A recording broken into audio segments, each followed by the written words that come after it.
the last 2 years or so. It's been a pretty steep, quick rise in the wrestling world, huh?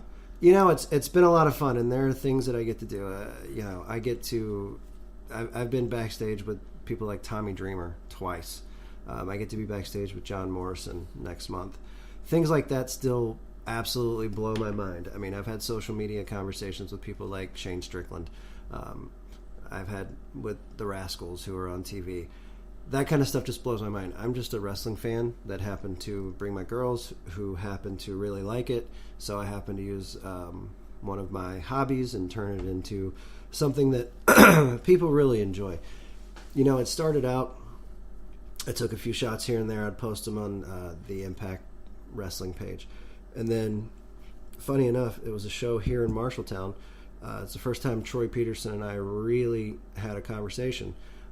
And I would love to insert my impersonation of Troy here, but I'm not going to do that because I hear that gets people in trouble. Plus, it's not as good as yours. Oh, shit. Anyways. But he asked me, hey, is this what you do for a living? And I'm like, oh, no, absolutely not. And he was like, well, I really like what you do. You're more than welcome to come to any show.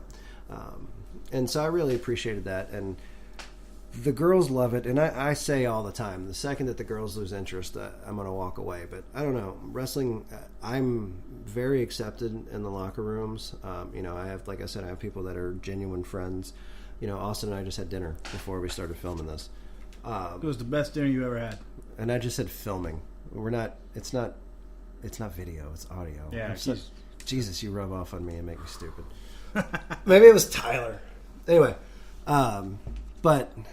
and I really appreciated the compliment, and the girls really enjoyed it. And then, I've known the folks at 3X since about 2012. And so I just started showing up there and doing the same thing.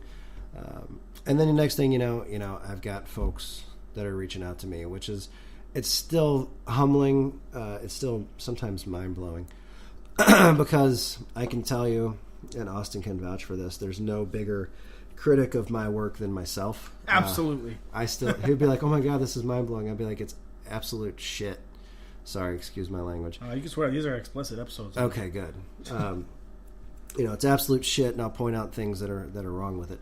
Because, I look at folks like Jim Musselwhite, and if people don't know who Jim Musselwhite is, go to Y2JimBob on Instagram, and you're going to see the stuff. This is the guy, if you saw the picture of Cody Rhodes holding the NWA title at All In, that was his picture. To me, that picture defines what wrestling photography should be. Look at people like Michael Watson, who's from right here in Des Moines. I don't think he's from Des Moines, but he lives in Des Moines. Look at some of the stuff that he takes backstage, the portraits, both film. He does it film in Polaroids, and then he can do some crazy stuff with digital.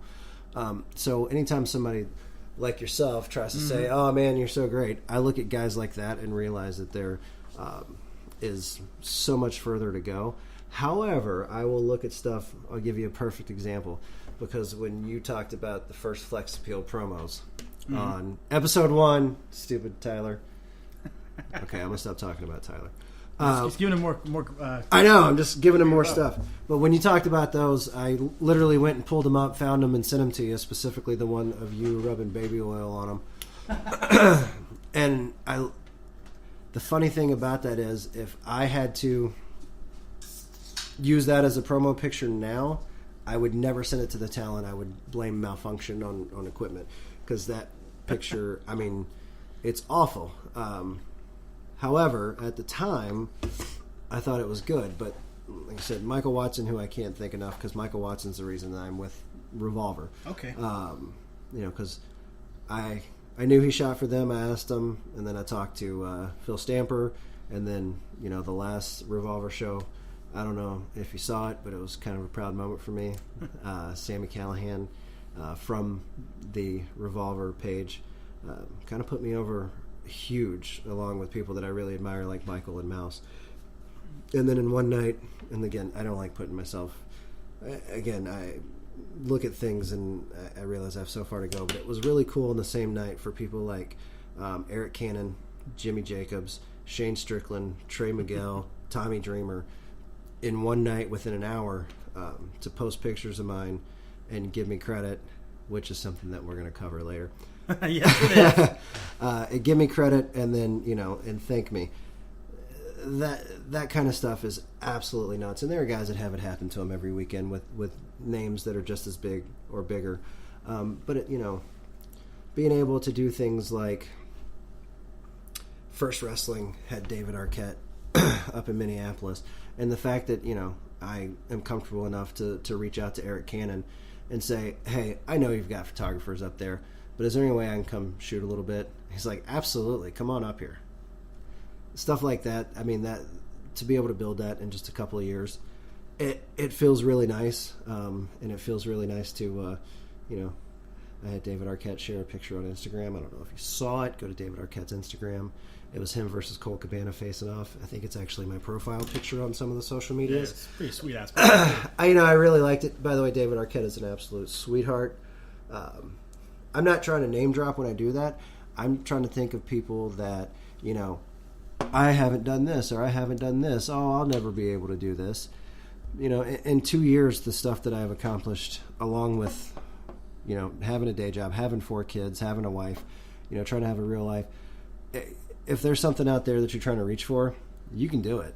I mean, like I said, I've been doing this 2 years. I had a little bit of background in photography, but nothing serious like I do now.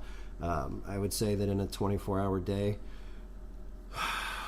about 20 of them are spent thinking about some type of photography, which isn't good. I get paid good money to do the other stuff. But so it's not really me bragging on myself. I know it might sound like it, but those of you that know me know that that's actually not what I'm doing. It's kind of more, if there's a kid out there going, I'd like to be a wrestler, but I don't know how to do it. I can tell you 5 different places to go train. Go do it. If there's somebody going, man, I'd really like to be able to take pictures of famous people, there's a way to do it. You just got to find a way to do it. Now, there are ways to not go about it, which is also something that we're going to talk about in a little bit. But before I get too negative, I wanted to have a positive. So, yeah, I wrapped up 2 years in like 45 seconds there. So Perfect. So what we're going to do, actually, is we're going to talk about one more thing, and that is going to be the first part of a 2-part episode with you. Oh yeah? Yeah, we got the positive side of things. Episode 1. Well, episode 3 essentially, then episode 4, which will be out probably either midweek or next week. Haven't decided yet. We'll be looking at a little bit more of the those stuff that aggravates me. Yes, because we see the light, now we want to see the dark side. Yeah. So last thing. Well, let's talk some more positive then. Before I know exactly. You said last thing. Absolutely. Well, if we need to go a little long, perfect. But so kind of something else. I'm really, really, really wanting to know. I'm really wanting to know, and everybody else is wanting to know, is what is the future holding for Photos by Manning? Wrestling or in general? General. There's not a day that goes by that I don't think about. This may turn negative, just so you know. There's not a day that goes by that I don't think about trying to make my actual living on photography. I still know there are things I need to work on, but I know there are things that I do better than some people. And I know there are things that I do as good as some people. I know there are things that I still need to get better at. But I do know, because last fall, I literally took everything. I was taking pictures of kids, pictures of families. I did a wedding at the end of the summer. I did all kinds of stuff to get myself out of my comfort zone of wrestling, because you put me in, on the side of a ring, I'm going to be pretty comfortable, and I'm probably going to come up with some decent stuff for you. But you put me in my comfort zone, and October, November, up until the middle of December, I didn't have a single day that I wasn't photographing something. Now, wrestling shows typically only run Friday, Saturday. Occasionally I'll head down to Omaha on a Thursday or a Wednesday for PWP. But that meant I was doing families, individuals, weddings, portraits, headshots, whatever, trying to get myself to find out if this is really what I would want to do for a living. And the answer to that is, I don't know. I'd actually said it to you. 2019, I'm just going to focus on doing the stuff that I enjoy doing, because this is where it's going to turn negative. In Des Moines, Iowa, in the surrounding area, anybody that can go buy a $400 camera from Best Buy thinks they're a photographer. I'm gonna burst your bubble here. You're not. And there's still. I don't call myself a professional photographer because it's not how I make my living. Different people run it different. Have different definitions of that. To me, a professional photographer is somebody like a Jim Musselwhite, somebody like a Michael Watson, that not only can make their living as a photographer or in some photography related ways, but also, have styles that influence other people. There's, Ian, 3-Count Photo. Mm-hmm. Mm-hmm. I mean, Ian's style is influenced by people like Jim Musselwhite. To me, and this is not a knock on any of my pals in the Midwest, taking Michael Watson out of the equation because his stuff is so unique and so him. I can look at a picture without any watermark or anything and tell you that's a Michael Watson picture. You take the Mouse, Lovey Mouse, Basil in Chicago. As far as Matt Tucker, who was supposed to be there for show 1 for us for Rugged. Yeah, it makes me sad. Because Matt and I have not actually met. We've talked numerous times. We haven't met. You take all those guys. To me, as far as portraits, which guys call promos, call portraits, whatever you want to call, the still shots that you see taken in the back, there's no one better than Ian at 3-Count Photo. Mm-hmm. And his style is so influenced by people. So when you take guys like that, that's what I consider professional. The short answer is, would I like to do it for a living? Yeah, I think I would. But would I have more fun doing it and doing the things that I enjoy doing, like wrestling? Like I did some stuff for my pal Luke over at Vinyl Cup Records. I was at his shop yesterday. Did some stuff for him. That was fun. Doing the stuff for my kids. That's fun. I've got the studio set up in my house. And almost every weekend sitting here paid and, hey, can we go down there and do stuff? And you guys see it. I put the stuff for them out there. They really enjoy that. And that's the stuff that makes it fun. I'm afraid that and I actually said this on a post on social media, I'm afraid that if I was able to do less of what I really enjoy, the wrestling, the stuff with my kids, the stuff with my pals, and had to do more that was just business, I don't think I would enjoy it quite as much. And I think the passion would die, and if you're not passionate about something, then you either better make a whole lot of money at it or you better stop doing it. So I think that for 2019, I set some goals. One of the things was just to do the things that were fun and interesting to me. The other was that I wanted to shoot a show from ringside in all 50 states. I can tell you, I got 3, and we're in almost the middle of February. So I don't think the all 50 states is going to happen. Found out yesterday that there is a guy. I'm not going to say he stole my idea. My idea was not like original, but I had a plan. I had it thought out. I wanted to hit 50 states in a year, and hoping that state number 50 was some type of big event, whether it was, this is pie in the sky, but whether it was like WrestleMania or a big Ring of Honor show or a big Impact show. Because getting word out and them going, hey, we want the last one to be something for one of us. Pie in the sky, probably, but that was the goal behind it.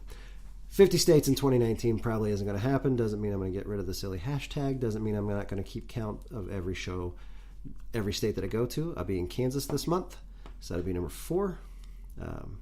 I don't know if I'll go back to Wisconsin. Last time I was there, I wrecked my car.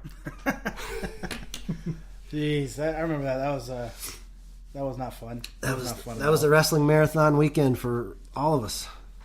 So to wrap up this first part, this part 1 of episode 3, my next thing is to kind of wrap this up is Christopher Manning. With your photography stuff, we just kind of talked about how that's going. Talk about this. What is your job at Rugged Pro? You're the what did we decide? I'm the director of operations. Right. There's so many different fun names. Yeah. Can you tell us some stuff that you have in store for Rugged Pro Wrestling? Well, some of the stuff you've already leaked. You took, my thing. Like we got Bob Evans coming in May. And I got a little hot on that one. I I dropped that too fast. You did. But we had it with 3X. So that was exciting, and they're still